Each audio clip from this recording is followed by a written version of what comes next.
Yashodanandana Braja Janarandana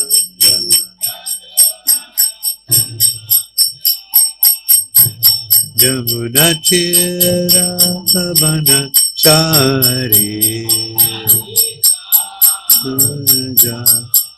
Jamunatira Vanachari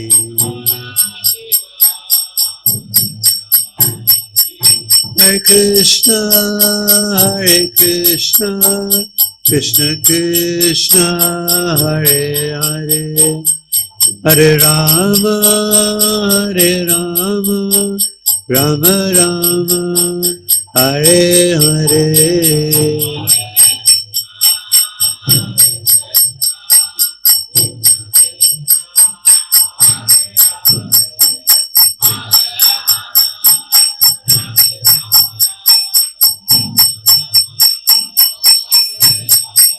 Hare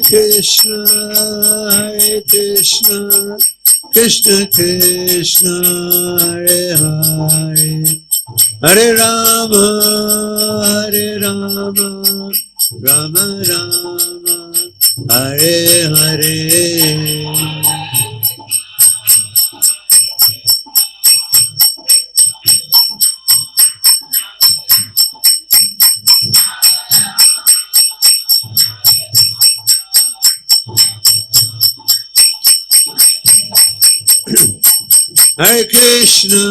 Hare Krishna, Krishna Krishna, Hare Hare, Hare Rama, Rama Rama, Hare Hare.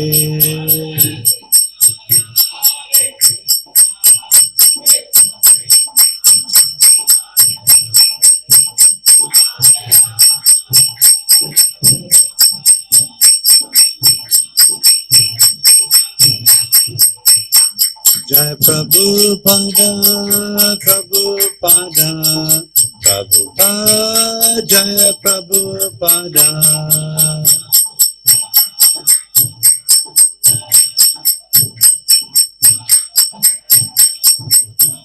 Jai Jai Prabhupada, Prabhupada, Prabhupada, Jai Jai Prabhupada.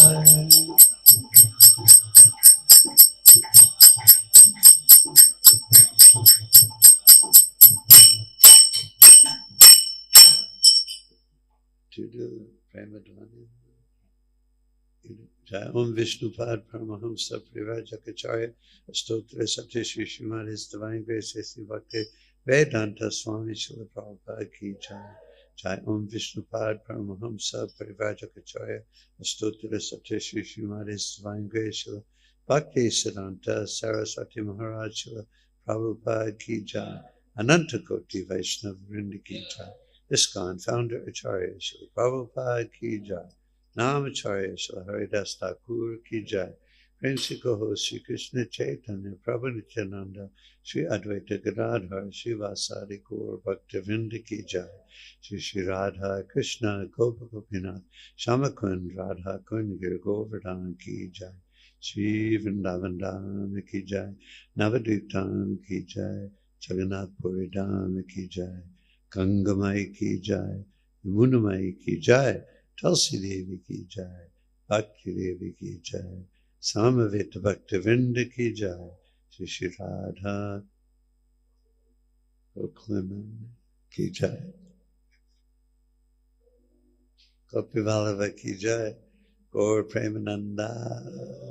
All glories to the assembled devotees, all glories to the assembled devotees, all glories to the assembled devotees. All glories to Sri Guru and Gauranga.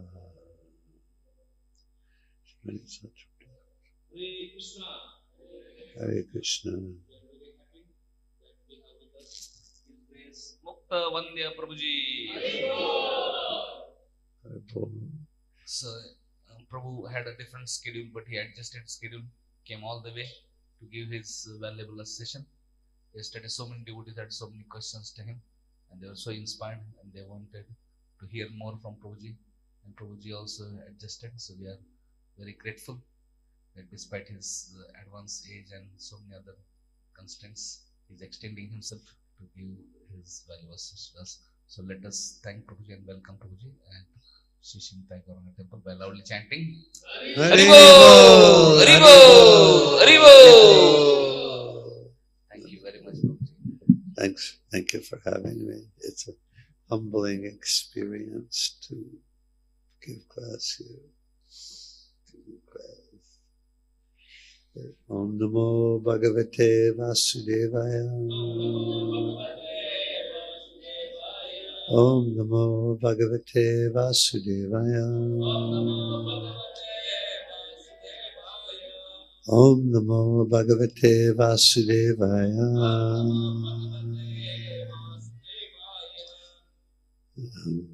Okay, we're reading Canto 11, Chapter 7, verse number 51. Pujyate svena vedena vyaktista ivatad gataha lakshite stulamatibi atmachavastito chastitor kavat Bhujite svena vedena vyaktista ivatad gataha lakshite stulamatibi atmachavistitor kavat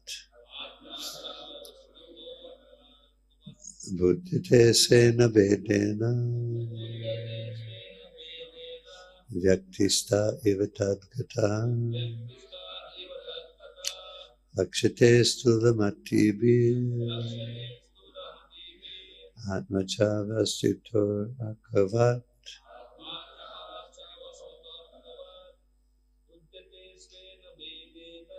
Vijite sena vedena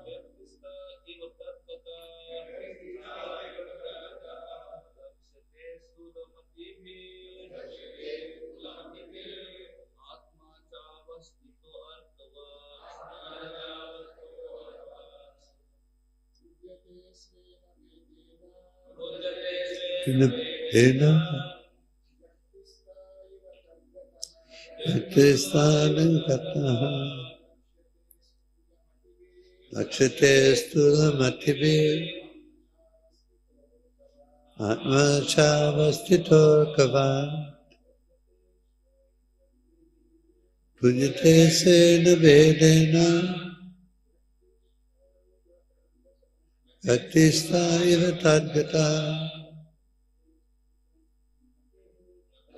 Stulamatibi Stulamatibi Kava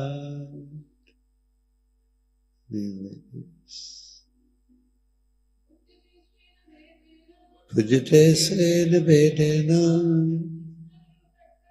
Yaktista ivatadgata Lakshate stulamativi Atmastavasthitarkava Pujite is thought of. Say in his original form. Na, not. Vedena, in terms of diversity. Vyakti, on separate reflecting objects. Sta, situated. Eva, apparently. Tadgata, actually having entered within them. Lakshate seems, stulamatibi, to those whose intelligence is dull. Atma, the self. Cha, also. Avastita, situated.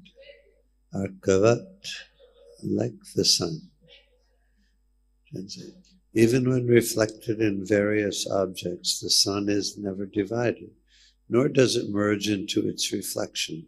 Only those with dull brains would consider the sun in this way. Similarly, although the soul is reflected through different material bodies, the soul remains undivided and non-material. Repeat after me. Even when reflected in various objects, the sun is never divided, nor does it merge into its reflection. Only those with dull brains would consider the sun in this way. Similarly, although the soul is reflected through different material bodies, the soul remains undivided and non-material. Prabhupada's purport. The sun is reflected in many objects such as windows, mirrors, shiny metal, oil, water, and so on, yet the sun remains one and indivisible. Similarly, the eternal spirit soul within the body is reflected through the screen of the material body. Thus the soul appears to be old or young, fat or skinny, happy or sad. The soul may appear to be American, Russian, African, Hindu, or Christian. However, the eternal soul in its natural position is free of any material designation. The word stula matibi in this verse indicates those whose intelligence is gross and dull. We have practical experience of a dog urinating on a valuable painting at an outdoor art show. Due to its dull intelligence, the dog could not appreciate the actual value of the painting. Similarly, unless one takes to Krishna consciousness, one is grossly misusing the invaluable opportunity of human life. Human life is meant for self-realization, and we should not waste time bickering over material designations such as capitalist, communist, American, Russian, and so on. Instead, all people should take to the loving devotional service of God and realize their eternal pure identity. One should understand the sun by observing its direct manifestation and not its distorted reflection on material objects. Similarly, one should consider every living being in terms of his pure spiritual identity beyond the distorted manifestation of material designations. The word Atma in this verse also refers to the Supreme Personality of Godhead. Just as we tend to observe ordinary jiva souls through the reflection of the material body, we tend to observe the personality of Godhead through the distorting screen of our material mind. Thus we imagine God to be impersonalist or material or unknowable. When the sky is overcast, sunlight is the highest possible perception of the sun, which is covered by clouds. Similarly, when one's mind is fogged over with material speculation, one may take the light emanating from the transcendental body of God to be the highest spiritual truth. However, when the mind is spotlessly clear, like a cloudless blue sky, one can see the actual form of the personality of Godhead, Lord Krishna. The absolute truth cannot be perfectly understood by the covered mind of the conditioned soul. Rather, one must see the Lord through the clear blue sky of pure Krishna consciousness, which is free from fruitive desires and mental speculation. Srila Bhaktivinoda Thakur sings, Chivera Kalyana Sadhana Kam Jagate Asi Emadura Nam Avidya Timira Tapana Rupe Ridka Kani Viraje. The holy name of Lord Krishna descends into the darkness of the material world just to benedict the conditioned souls. The holy name of Lord Krishna is just like the sun that rises in the clear sky of the heart of the devotees. Such brilliant knowledge cannot be understood by those who are trying, in the name of either piety or atheism, to exploit the material creation of the Lord. One must become a pure devotee of Lord Krishna, and then his knowledge will illuminate everything in all directions. Kasmin bhagavo vigate sarvam idam vigatam bhavati. Mundaka Upanishad 1.3. Om again to Mirandasya Kananchana Shalakaya Chaksha Unmilitam Yena Tasmai Shri Gurave Namaha Shri Chaitanya Manubhishtam Stapitam Yena Bhutale Swayam Rupa Kadamayam Tadati Swapadantikam Vandeham Shri Guru Shri Yuta Padakamalam Shri Gurun Vaishnavam Cha Shri Rupam Sagrajatam Sahagana Raghunathan Vitam Tam Sajivam Sadvaitam Savadutam Parijana Sahitam Krishna Chaitanya Devam Shri Radha Krishna Padan Sahagana Lalita Shivishakan Vitam He Krishna Karuna Sindho Dinabandho Jagatpate Gopesha Gopika Kanta Radha Kanta Namostute Tapta Kanchana Gorangi Radhe Vrindavaneshwari Rishabhanu Sute Devi Pranamami Hari Priya Vanchakalpatarubhyascha Kripa Sindhubhyevacha Patitanam Pavanebhyo Vaishnavebhyo Namo Namaha Jai Shri Krishna Chaitanya Prabhu Nityananda Shri Advaita Gadadhar Shivasadi Gaur Bhaktavinda Hare Krishna Krishna Krishna Hare Hare Hare Rama Rama Rama Hare Hare. Hare Krishna, and thank you for having me here. It's a great honor to speak here. Thank you.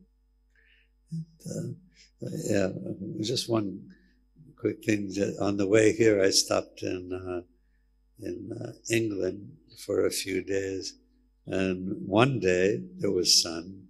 The rest of the days were all cloudy and dark, but there was sun one day, and I looked at, and you look at the sun, and to me, England is a foreign place, because I've lived in the United States my whole life. So England is a foreign place. I looked up in the sky, and the same sun was there. It looked exactly the same as it does in the United States. And it looks exactly the same here as it does in England and the United States. So it's just like a reminder to me. And of course, Prabhupada gives that example of the sun. In India, the sun is called Surya. What is the sun generally called? Surya. And in the United States, it's called the sun. And in France, it's called Le Soleil. And in Japan, it's called something else. So it's called something else everywhere in the world. But it's the same sun. It's exactly the same sun. So Krishna is exactly the same person everywhere in the world. And of course, in Prabhupada, is the Supreme Lord for everyone, in every planet, every universe, material universes and Vaikuntha planets, and in every country, on every place on this planet. But he is known in different ways according to how he presents himself. He presents himself in various ways, even on this planet, here in the Christian tradition, in the Muslim tradition, in the Sanatan Dharma tradition, or the so-called Hindu tradition. Prabhupada didn't, sometimes he used the word Hindu for convenience, but of course, generally he explained that we're not Hindus or Muslims or Christians, that eternal spirit soul, part and parcel of Krishna. And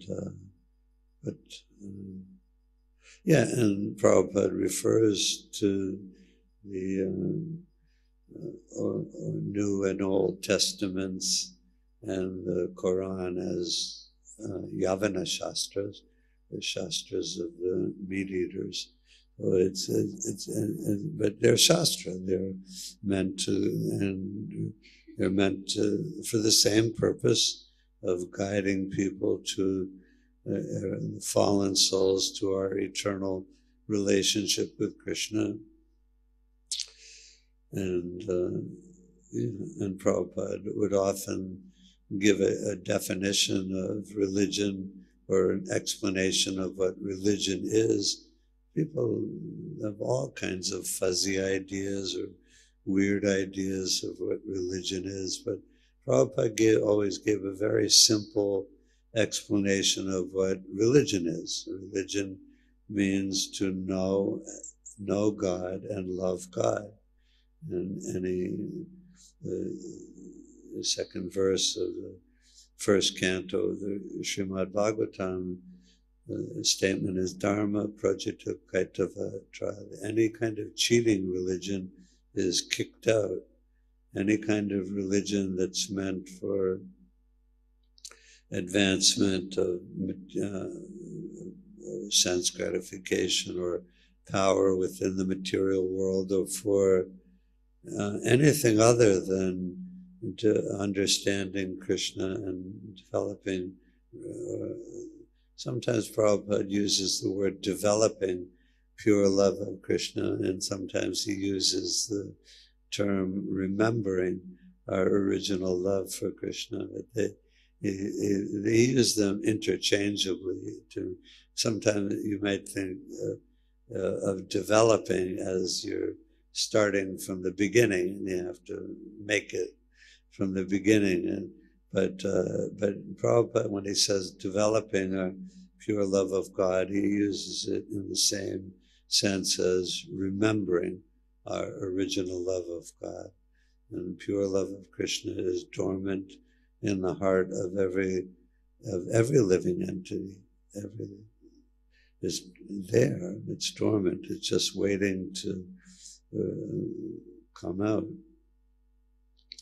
Anyways, so and of course in the material world now, in the world as we know it now, people think of all kinds of different things as religion. And many people say, you can invent your own religion. Why not? Religion is just a made-up thing anyway. It's just made by men.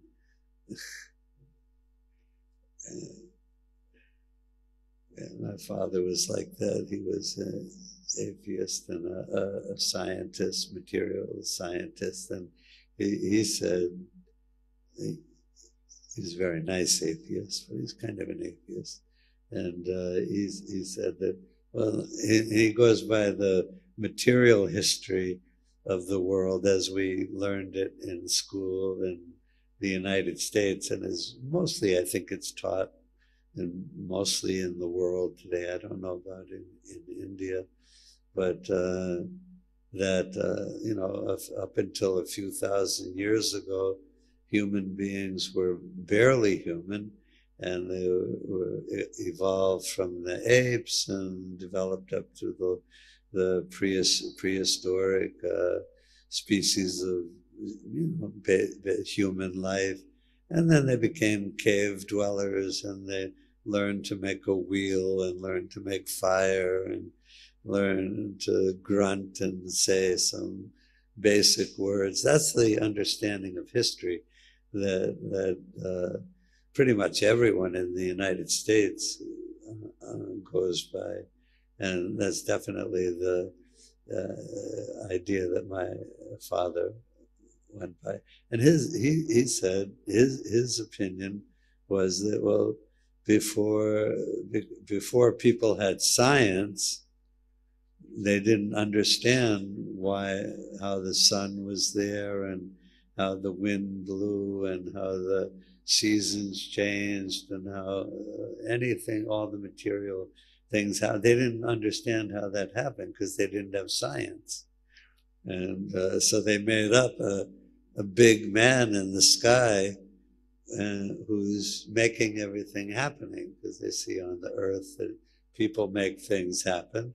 So they made up the idea that, well, there must be some big man up in the sky making everything happen, and that's God. And they started.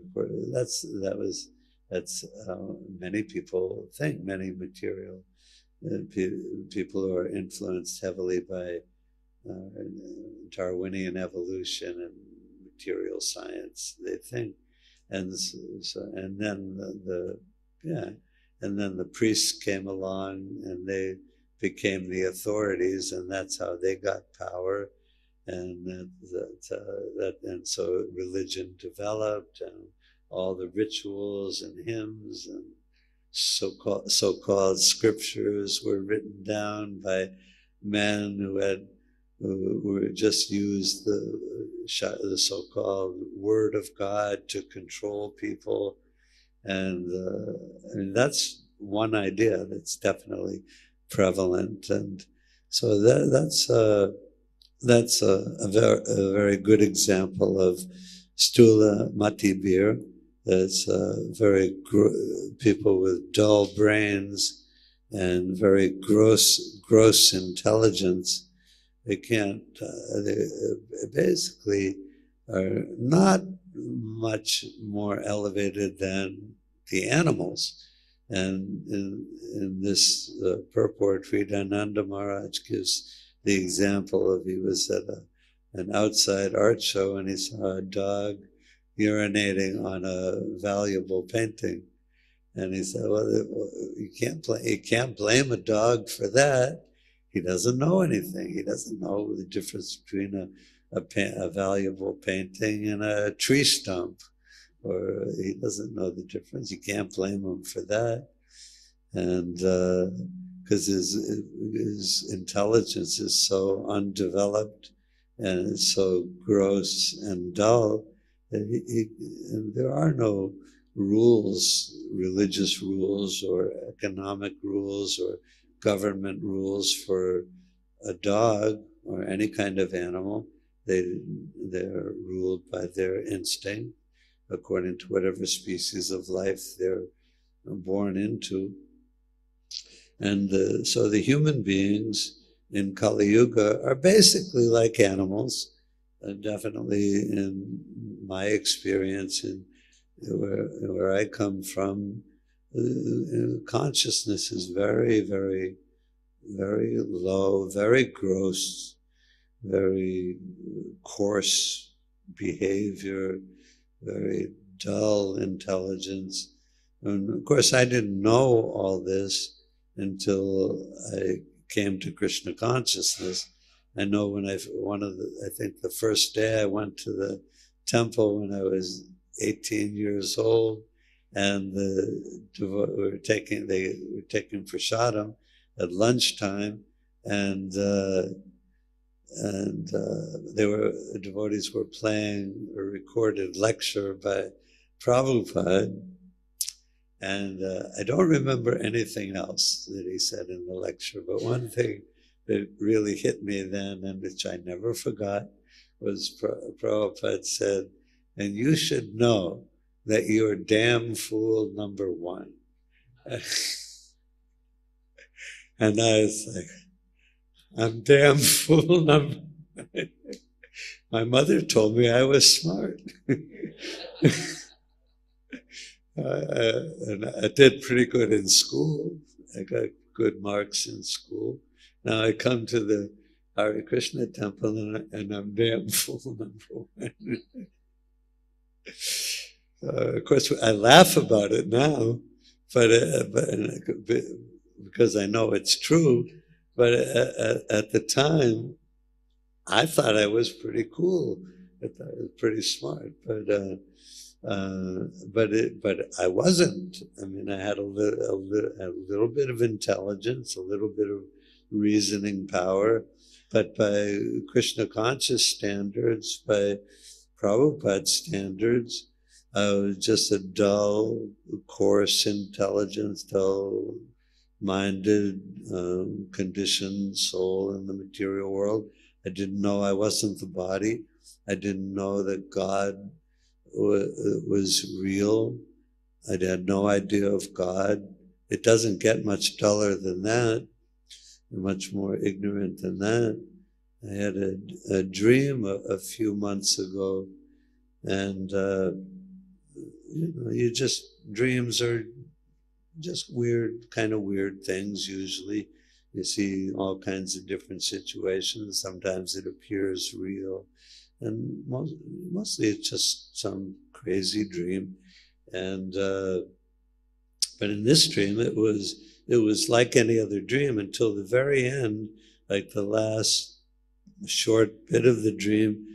Krishna suddenly gave me some realization. I was going outside to get in my car, and all of a sudden, the dream became reality, and I could see clearly and understand clearly that everything is Krishna's energy. Krishna is everything.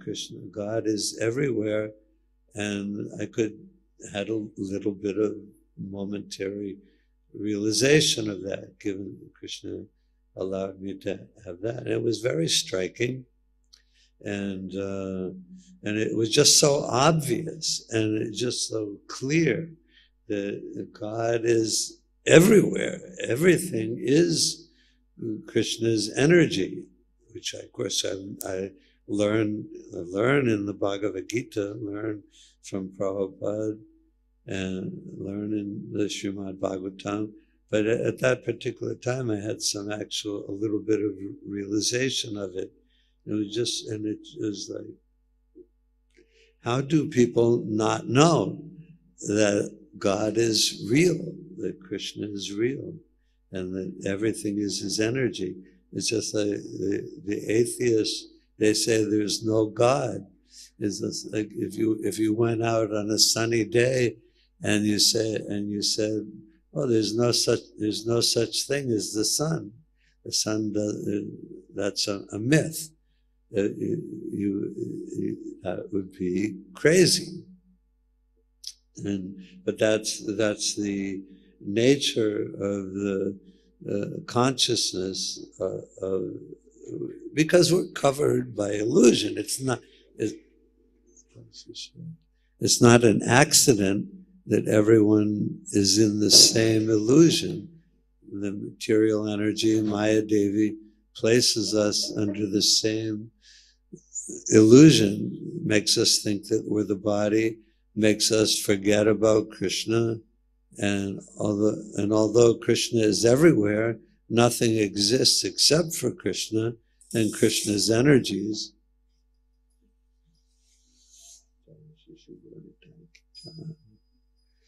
Nothing exists except for Krishna and Krishna's energy. Nothing, but we don't know it.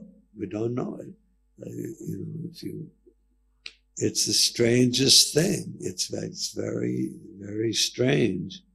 But that's the so-called reality that all the conditioned souls live in. The illusion, the illusory reality is not reality, but we call it reality.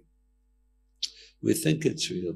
And there's one place where Prabhupada says that the non-devotees, they think that the devotees are living in a dream world, and the devotees, we think that the non-devotees are living in a dream world. And Prabhupada said, but we're right and they're wrong. We're not ashamed to say it. It's not proud of us to say that we're right and everybody else is wrong. It's just a fact. And everybody else is wrong. But everyone else, we're all part of everyone else until fairly recently, and we understand the reality of Krishna consciousness now. So, and every other conditioned soul is in the same position. They just have to hear about Krishna from bona fide authority, and then they can come out of the illusion too, the same way as we have. Yeah, so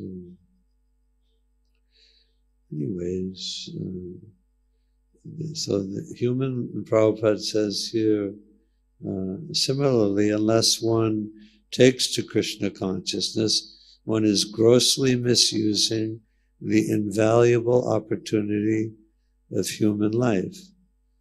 I want to say that, yeah, in that dream, it's not like I was transported to Goloka Vrindavan and was seeing Radharani and Krishna dancing. Not that kind of realization, but there was some realization that I could clearly see that everything is Krishna's energy. But of course, I need a lot more purification. But all right, so I'll continue. Human life, unless one takes to Krishna consciousness, one is grossly misusing the invaluable opportunity of human life. Human life is meant for self-realization, and we should not waste time bickering over material designations such as capitalist, communist, American, Russian, Indian, and so on. Instead, all people should take to the loving devotional service of God and realize their eternal, pure identity. And yeah, and that's one of Prabhupada's basic preaching points throughout his preaching work is the value of the human form of life. The human form of life, you can go all the way back home, back to Godhead, within this life. You don't even have to leave this body to go back to Godhead. You can literally go back to Godhead within this life. And I and you, we know many great souls in ISKCON, in our present day experience. I know I go to visit Satsvarup Maharaj a couple of times a week, and he's a great, great soul, great pure devotee. And I see, he interacts with us the same way as I interact with you. He talks, but I know by seeing him and seeing how he lives and being in his presence and seeing him, I know he doesn't live in the same reality that I live in. I know he's in a completely other realm that I don't understand. I know Krishna's Krishna conscious reality is I don't know what he's experienced, but I know he's not living in the same reality that I'm living in. And so we know many devotees in our present day experience in ISKCON who disciples of Prabhupada, grand disciples of Prabhupada. There are many, many great souls taking birth in the family of devotees today, and who knows what you or they will grow up to be. I saw a picture of Bhaktisiddhanta Saraswati the other day as a young man at the and he looked like you, or he looked like a young Indian man. I don't know what you'll be doing in 20, 30 years. You might,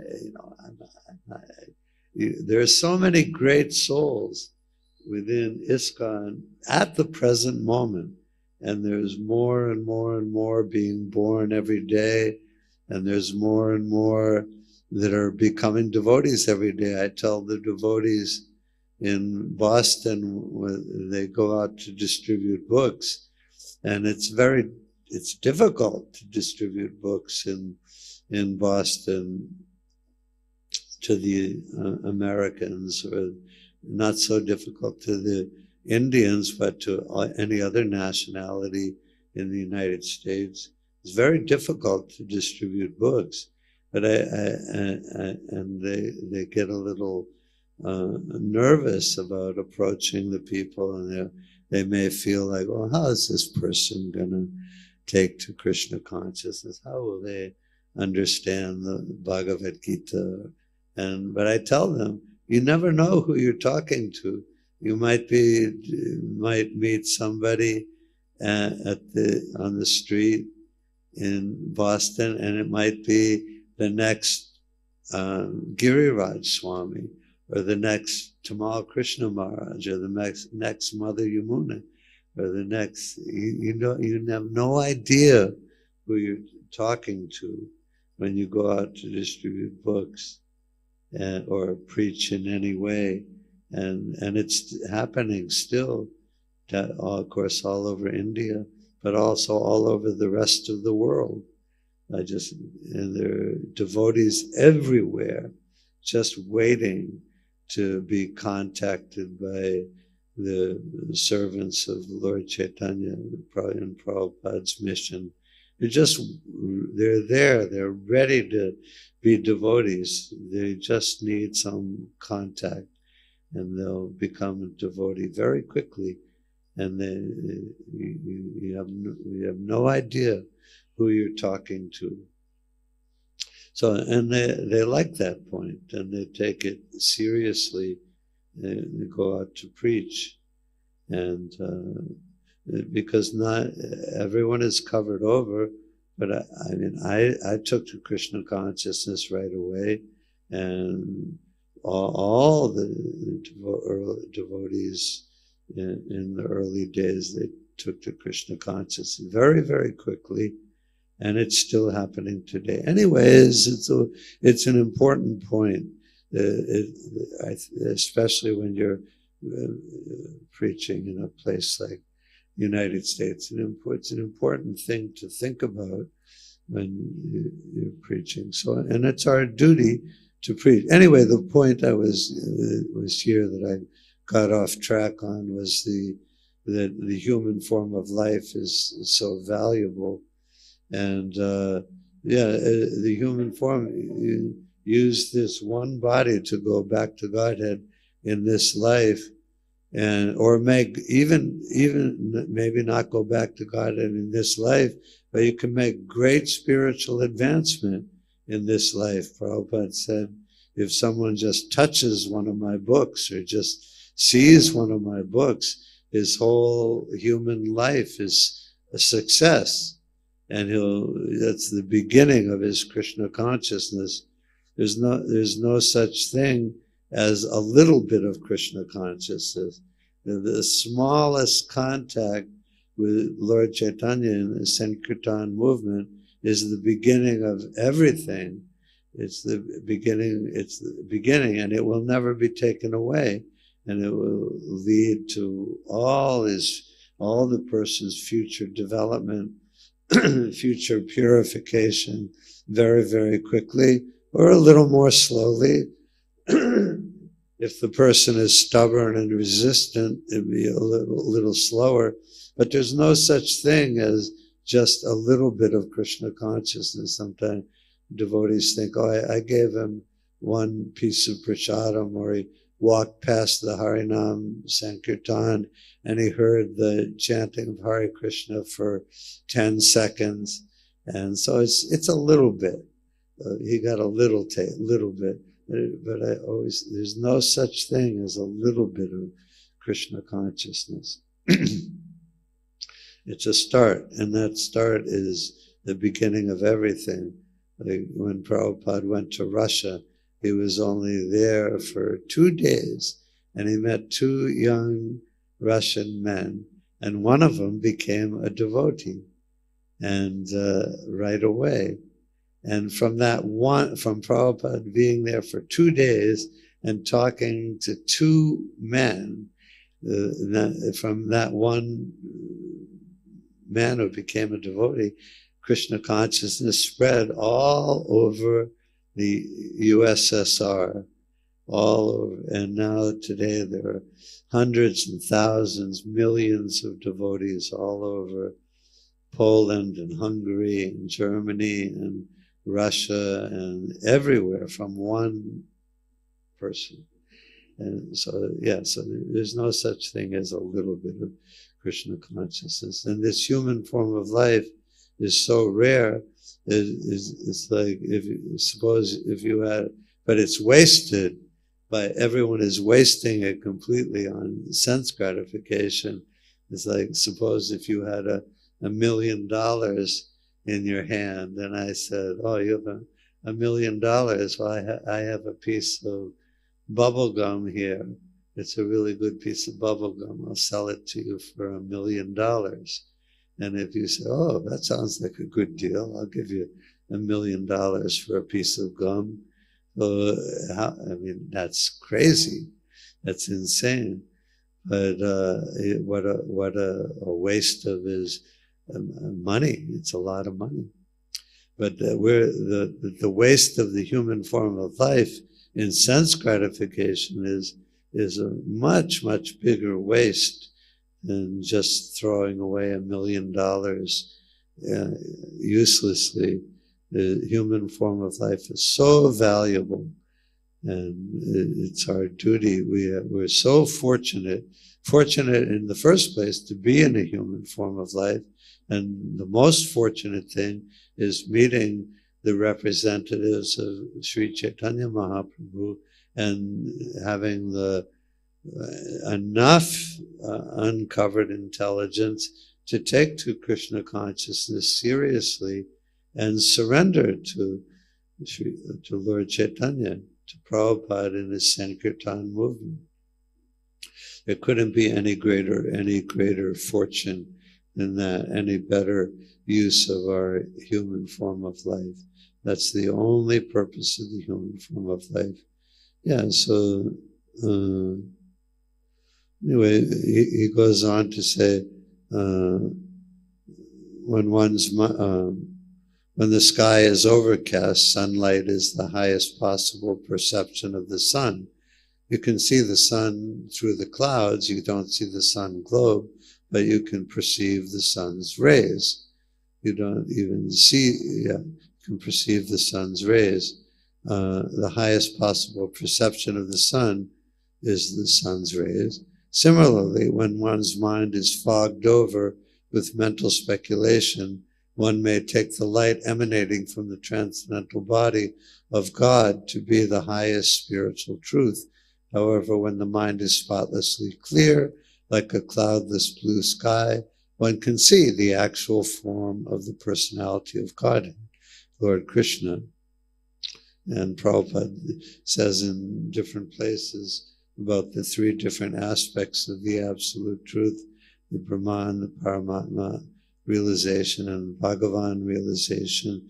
He gives a couple of examples. One is the analogy that he gives is, if you see a mountain from far off, if it's a big mountain, really you can see it from like 100 miles away, maybe. But if from 100 miles away, it just looks like some gray mass, some cloudy mass far away, and you say, "Oh, okay, that's a mountain." And but if you get closer, you can see. If you get close, you can see all the trees and everything on it. You can see what much more clearly what a mountain is. And if you go and climb the mountain, then you can see everything on it very clearly, all the animals and plants and everything on it. So that's one example he gives. Another one is when a train is entering a station, if you see it coming down the tracks from a distance, you see its light coming at you, and somebody will conclude, oh, a light. coming towards me. That's a train. And that's one realization of what a train is. And if he stays and the train pulls into the station, then he gets a much better idea of what a train is. And if he gets on the train and he can walk around and sees everything inside the train, then that's the best realization of what a train is. Anyway, those are a couple of analogies that Prabhupada gives for the different understandings of the absolute truth. The Brahman perception of the absolute truth is a perception of the absolute truth. And the Paramatma realization is a further, better realization of the absolute truth. But to understand Lord Chaitanya and Lord Nityananda in Navadvip, or to understand Radharani and Krishna in Vrindavan, that's the highest realization of the absolute truth. So that's how fortunate we are. Even among transcendentalists, we're the most fortunate of the transcendentalists. And then Prabhupada concludes, Bhakti Hridayananda Maharaj concludes the purport by, he says, the absolute truth cannot be perfectly understood by the covered mind of the conditioned soul. Rather, one must see the Lord through the clear blue sky of pure Krishna consciousness, which is free from fruitive desires and mental speculation. And for us, seeing Krishna through the clear blue sky, the clear blue sky of pure Krishna consciousness means seeing through Prabhupada's purports, means seeing through the eyes, Shastra Chakshu. That's our clear blue sky, to see the absolute truth through the Shastras. And Prabhupada, many times he commented that people come to me and they say, can you show me God? And Prabhupada would always tell them, you can't see, you don't have the ability to see God. Why insist on the eye? You see God through the ear. You perceive, Krishna appears to us through oral reception. And in due course of time, you'll be able to see Krishna face to face, but that's a long way off. And for now, or it's not a long way off for us, we see Gaur Nitai right there. And we don't see them as idols, or we don't see them as somebody's imagination, some artist's imagination. We see them as they are, as the Supreme Personality of Godhead, and Krishna, and Krishna's brother, Balaram. We see Gaur Nitai. So we see God. We don't have so much realization yet, but that will come. That's guaranteed to come. The day will come when we'll see, look at Radharani and Krishna on the altar and see them dancing on the altar. So look at Gaur Nitai there and see them dancing in kirtan on the streets of Nadia. That day will come. But for now, because we have faith in Prabhupada, because we have faith in the Shastras, because we've been granted the greatest gift of all, of faith in Guru Parampara, in Krishna, we have faith. Everyone here has faith. Otherwise, we wouldn't be here if we didn't believe what Prabhupada, and sometimes Prabhupada would say in preaching, he'd be talking to people and trying to convince them in the United States or someplace, he'd be trying to convince them about the about Krishna being the Supreme Personality of Godhead, and ultimately sometimes he'd become like a little, I wouldn't say frustrated, maybe frustrated, but with their ridiculous arguments, their faithless arguments, and he'd become impatient with them and say, "You don't know who God is." And they would admit, I don't know who God is. And he says, so I say Krishna is God, take it. He said, just take it. Ultimately it comes down to that. You can talk in the United States, we have a saying, you can talk to your blue in the face. I mean, but if somebody doesn't want to understand what you're saying, then you can talk forever and they'll never admit what you're saying or agree with you. So the conditioned souls in Kali Yuga are like that, and you can talk to you're blue in the face, and Krishna does that too. Krishna is trying really hard to come and tell us about himself. He comes himself, he comes as Lord Chaitanya, he sends his representatives as Prabhupada, as Lord Jesus Christ. He comes and he leaves the Shastras, the Bhagavad Gita, the Srimad Bhagavatam, all the Vedic literature. Krishna is trying really hard to talk to us and convince us that he's God and we should surrender to him. But if we don't want to listen, we don't want to hear, we don't want to agree, then he what can he do? Krishna doesn't force anyone to surrender to him. In devotional way, everyone is forced to surrender to Krishna in his form as of Maya. If they don't surrender to Krishna favorably, everyone is forced to surrender to Krishna, but no one is forced to love Krishna. And so, but everyone here we've all chosen of our own free will to surrender to Krishna and to love Krishna. And that's why we're here. Okay, just one. He quotes this verse from the Udilo Arna that we saying. From what's the name of this bhajan? Jivera Kalyana Sadhanakam.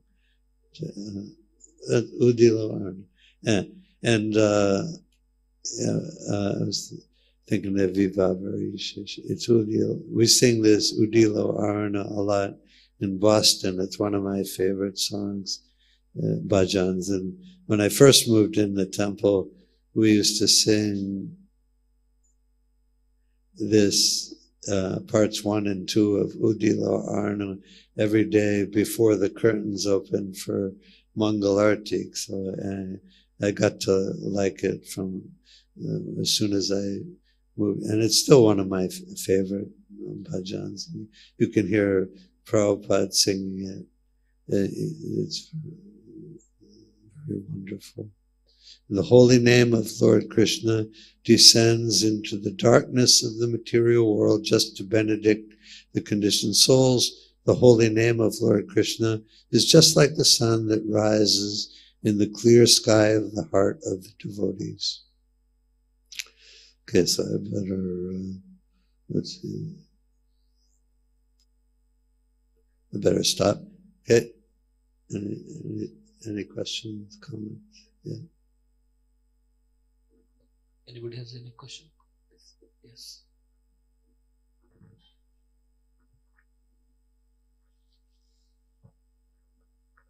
Hare Krishna, Prabhu. Hare Krishna. Thank you for a nice class. I just wanted to ask that when we are chanting before Lord Chaitanya, Hare Krishna Mahamantra, why does it please him?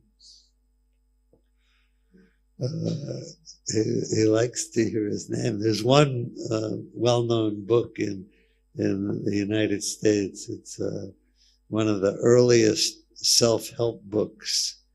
Now there are self-help books are everywhere. This one was written by Dale Carnegie in the early 1900s, and it's called How to Win Friends and Influence People. And one of the first principle that he states about how to win friends and influence people is call them by their name, learn their name, and call them by their name. So everyone loves to hear their own name. You do, I do, we all do. And we're like that because Krishna is like that. Lord Chaitanya is like that. The reason that we're like that is because God is like that. It's just, you can't say why does he like it. He likes it.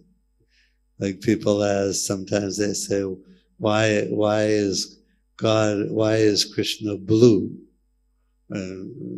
You can't ask. You can ask, but it's like a ridiculous question. Krishna is blue. And why? Yeah. Anyway, so yeah, Krishna just likes to hear us calling him by his name, and he addresses when he goes out to play with the cowherd boys. In the morning, he calls all his friends by names. He calls all his calves, all the cows that he takes care of, by their names. Calls all the gopis by their names. It's just, yeah.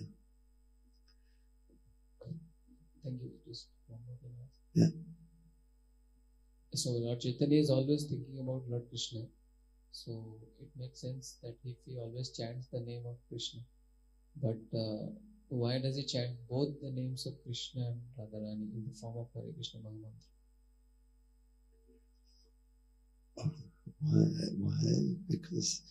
Why? Because that's how Krishna appears to us in our disciplic succession. Specifically, our disciplic succession is directly focused on Radha Krishna, and that's how Krishna presents himself to us. We have to worship Krishna in the way that he presents himself to us. And of course, like in the Bible, God appeared as a burning bush, or different ways in different scriptures. And of course, Krishna presents himself in many other ways. He has many incarnations, and but his highest, his most intimate form is the form of Srimati Radharani and Krishna in Vrindavan. And I didn't know anything about any other incarnation of God or any God at all. So that was good for me, because the first thing I learned about God was in this life. Maybe there was something in a past life, I don't know, but in this life, the first thing I learned about God, well, the first things I learned was the typical Bible stuff, that God is on a throne and he's judging everyone, and you go here, you go there, and the angels are around him just singing. That's the first thing I learned about God, but I didn't even learn that hardly at all. So basically, the first thing I learned about God was Radharani and Krishna and Lord Chaitanya, which was good for me, because I didn't have to bother about unlearning anything about God, and then in order to come to Krishna consciousness. But anyway, that's how Krishna presents himself, and then Krishna came again in the combined form of Radha Krishna, and showed us in that form He came for his own purpose, his own internal purpose, to experience Radharani's love for him. And but for his external purposes, he came to spread the Yuga Dharma, the congregational chanting of the holy name of the Lord. So the Hare Krishna Maha Mantra specifically, and to take us all back home, back to Godhead. It really, it doesn't have to be made any more complicated than that. Keep it simple. The way Prabhupada gave everything very, very simple. Thank you.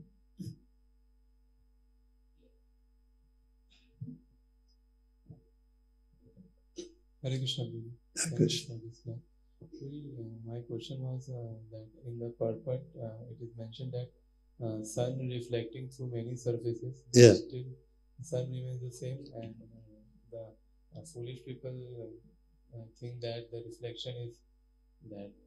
But my question was that from the outer perspective, we may understand that sun is remains the same and the reflections are different. But from our internal perspective, we may not able to differentiate that the soul is there eternally, and it is reflecting through these bodies.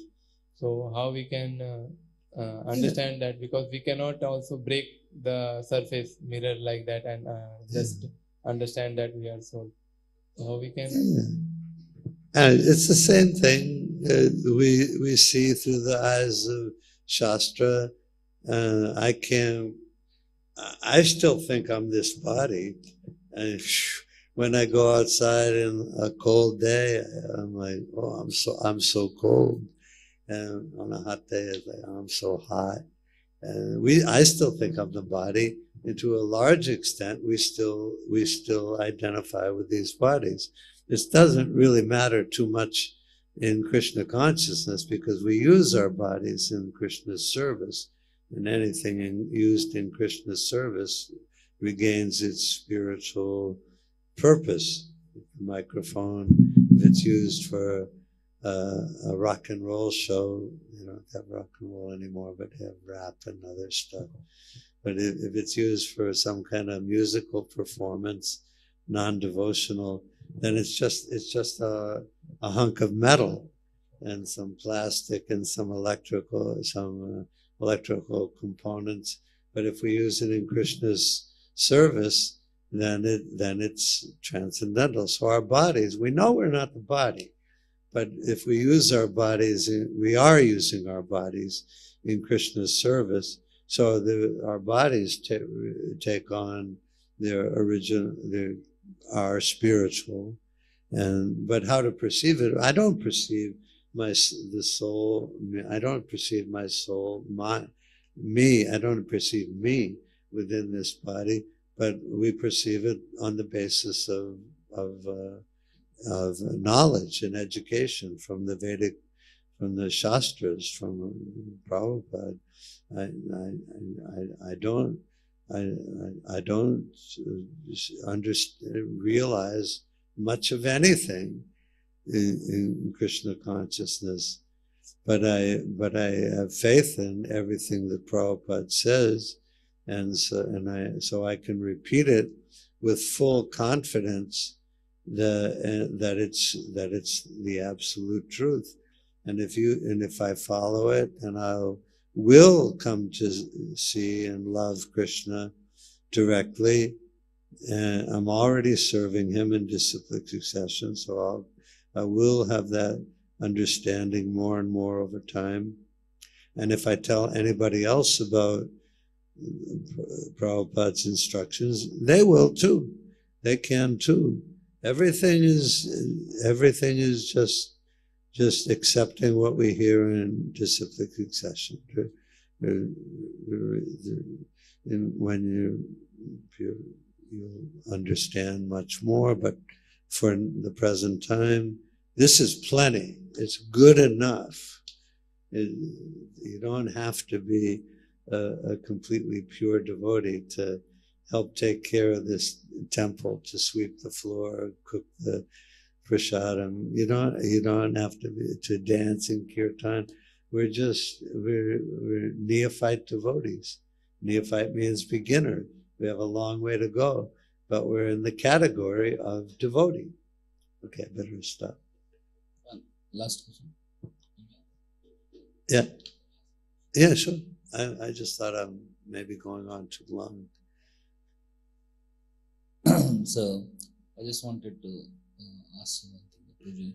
You, as you were telling, you came in Krishna consciousness at 18 years old, and then you were brahmachari, then you were grihastha, and you have been vanprastha, and you have been all throughout in association of devotees and happily and enthusiastically practicing Krishna consciousness. So what advice would you like to give to brahmacharis and full-time grihasthas who actively render service in temple, so that they can also continue, irrespective of external situations, how they can continue happily and enthusiastically till last breath in Krishna consciousness? Well, I'll tell you the advice that Niranjana Swami gave me when I was a brahmachari and I told him I wanted to get married. His advice was not to get married. But I didn't listen. And married or brahmachari, it doesn't, brahmachari, you should be a brahmachari, at least get some years of foundation as a brahmachari, unless you come to Krishna consciousness already married, which is wonderful also. But what I've seen over the last 50 years is that, and what I've seen and experienced for myself, is that you're going to do something. You're going to be a brahmachari, good. You're going to get married, good. You're going to have kids, maybe you'll get married, maybe you won't get married. I don't know. Maybe you'll have kids, maybe you won't have kids. I don't know. Maybe you'll make a lot of money and have a comfortable life. Maybe you won't. Maybe your health will be good. Maybe it'll be bad. You're going to go through so much in this life, and you have no idea what you're going to go through. From now, you have no idea what you're going to go through. You may have some general idea. I want to get married. I want to have a business. I want to be a brahmachari. You might have some idea of what you want to do and some basic things, but really you have no idea of what you're going to go through. But you're going to go through a lot of stuff, and you're going to survive no matter what the problems are, through the good times and the bad, in brahmachari life or householder life or sannyas life. You're gonna go through it. You're gonna survive. Krishna is always going to be with you. The holy name is always going to be with you. Prabhupada is always going to be with you. Your spiritual master will always be there to help you. You don't have to worry about anything. Actually, one of the I told that one thing I heard about damn fool number one. Another thing I remember from when I first started coming to the temple, is one devotee was reading a lecture from Prabhupada, and he read one sentence. I remembered, it struck me, and I always remembered. And Prabhupada said, "And the devotee thinks, why should I worry about anything?" And I'm like, well, I'm just coming from out in the material world where I'm worried about everything. And the devotee thinks, why should I worry about anything? And of course, his point was, I'm assuming, I don't remember specifically, but I'm assuming Prabhupada was speaking on the point of Krishna protecting and taking care of his devotees, his surrendered souls. Krishna is always taking care of us.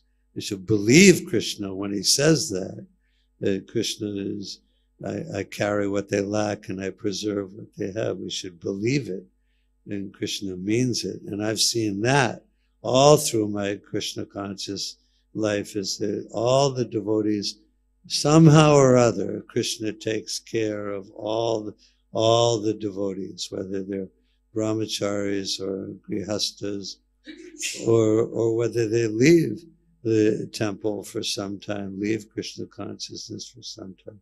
Krishna takes care. So, yeah, I would say just don't. I know you're going to worry, but don't worry very much. And ultimately you won't worry at all. But don't worry very much, because Krishna is God, and He's gonna take care of you, and you whatever you go through, you're gonna survive. Just stay steady as best you can, and do your best, and it will be good enough. And 50 years from now, you'll look back at your time here in 2026 in the Newtown Temple. No matter where you go in the material world, maybe you'll stay in this temple for the next 50 years. But wherever you go, in whatever way temple you're serving Krishna in, Krishna will be taking care of you, and you'll look back and think about how you were 50 years ago, and you'll be like, oh yeah, I did go through a lot. You really go through a lot in this life. I did go through a lot, but here I am. I'm still chanting Hare Krishna. I'm still serving my spiritual master. I'm still on my way back to Godhead. I'm still here, and I'm gonna stay here.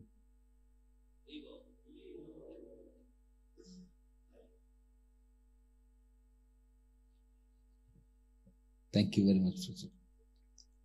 Anybody has any other question? Yes, our one minute. Yes.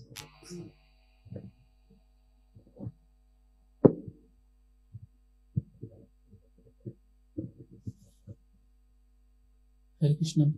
Hare Krishna.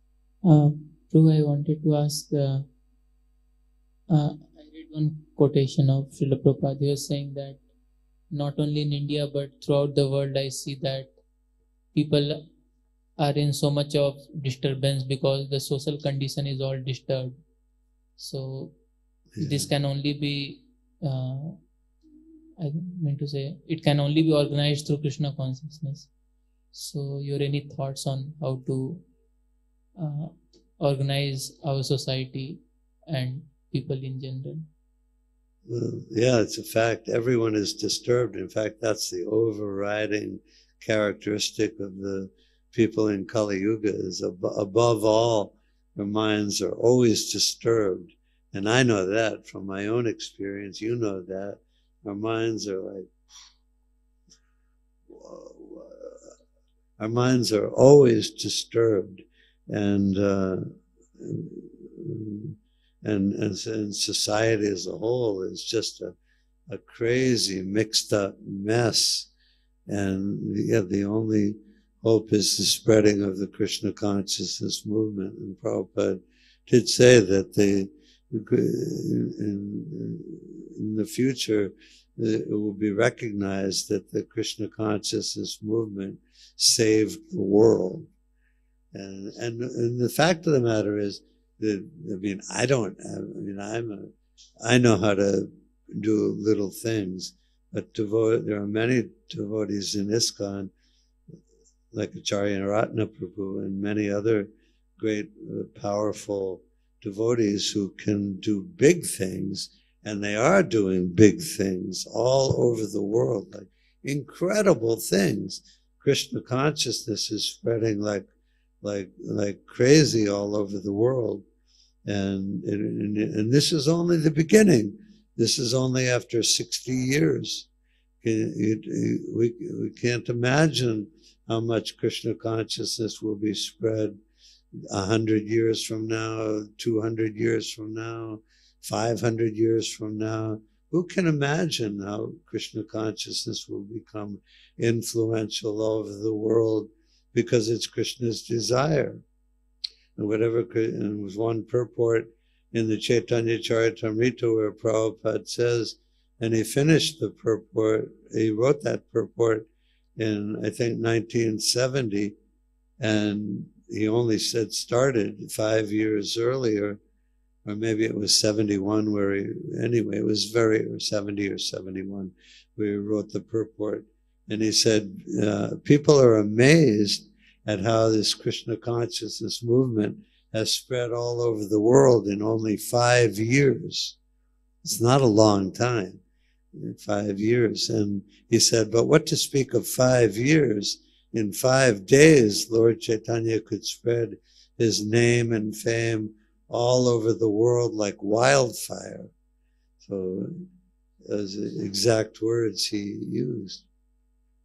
So yeah, Krishna consciousness is still spreading really, really fast all over the world.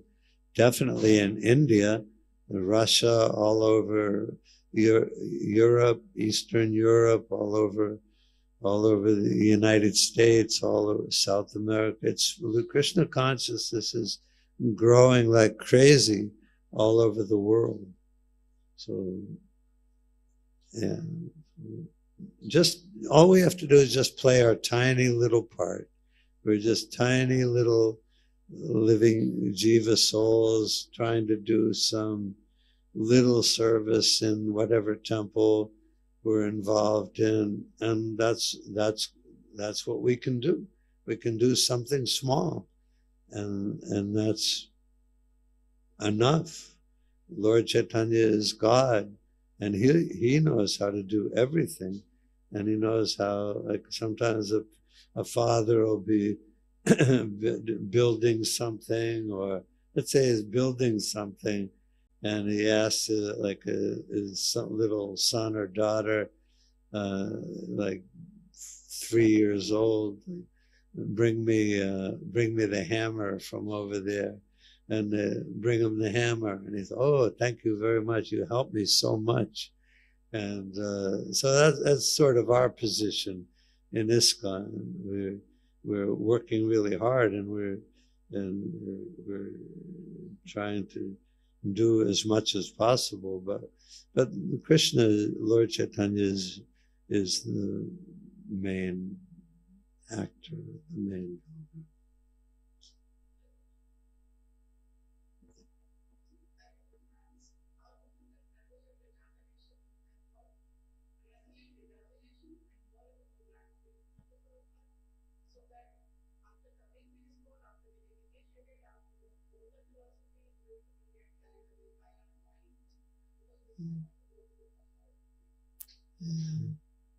I mean, we just have to be convinced that the Krishna consciousness is the absolute truth.